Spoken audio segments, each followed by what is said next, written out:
എനിക്ക് മൈഗ്രെയിൻ്റെ അസുഖമുണ്ട്. ഏകദേശം ഒരു 10 വയസ്സ് 12 വയസ്സ് മുതൽ തുടങ്ങിയത് മൈഗ്രെയിൻ.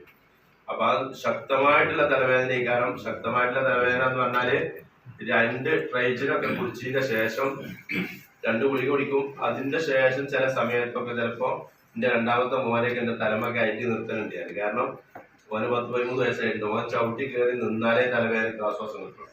അത്ര ശക്തമായിട്ടുള്ള തലവേദനയാണ്. അപ്പൊ ചുരുക്കത്തില് അതിന്റെ സമയത്ത് ഇവര് പറഞ്ഞു ഇന്ന് നിങ്ങൾ ഗുളിക കുടിക്കരുത് കാരണം. അങ്ങനെ ഇവിടെ കബീർ സാറിന്റെ മൂപ്പരെ കയ്യിൽ നിന്ന് ഒരു ബെൽറ്റ് വാങ്ങിയിട്ട് നെറ്റി കെട്ടി തന്നു. ഞാൻ പറഞ്ഞു ഇതുകൊണ്ട് എങ്ങനെ മാറും, നിങ്ങൾ നിൽക്കി ഇന്ന് ഗുളിക കുടിക്കാൻ എനിക്ക് വേണ്ടിയിട്ട് എന്ന് പറഞ്ഞു. പ്രസാദ് സാറും ഇവരൊക്കെ പറഞ്ഞപ്പോ ഞാൻ ആയിക്കോട്ടെ എന്ന് പറഞ്ഞു. അങ്ങനെ അന്ന് ഞാൻ ഗുളിക കുടിച്ചില്ല. ഏകദേശം ഒരു 1.5-2 മിനിറ്റോടെ എനിക്ക് ഒരു ആശ്വാസം തോന്നി. അതിനുശേഷം ഞാൻ ആ ബെൽറ്റ് വീട്ടിലെത്തിയിട്ടാണ് പിന്നെ കഴിച്ചത്. വീട്ടിലെത്തി കഴിച്ചപ്പോൾ എന്നോട് വൈഫ് ചെന്ന ഉടനെ ചോദിച്ചു, നിങ്ങളിന്ന് നോമ്പായിട്ട് യാത്ര ചെയ്തിട്ടിപ്പോ മനസ്സിലായില്ല, പോണ്ടാന്ന് അപ്പളേ പറഞ്ഞില്ലെന്ന് ചോദിച്ചു. അഭയം പറഞ്ഞിട്ട് കണ്ണൊക്കെ നോക്ക്, എനിക്ക് തലവേദന ഉണ്ടായിക്കണമെന്ന് നോക്കിയാണോ. എന്ത് സംഭവിച്ചു, എന്ത് തലവേദന ഉണ്ടായിട്ടില്ല. സാധാരണ തലവേദന ഉണ്ടായാൽ എല്ലാവർക്കും അറിയാൻ പറ്റും. കാരണം കാണുന്നതൊക്കെ അല്ലെങ്കിൽ ചോര കളറോ. അപ്പൊ അങ്ങനെ നോക്കുമ്പോ അന്ന് തലവേദന ഉണ്ടായിട്ടില്ല എന്ന് പറഞ്ഞു.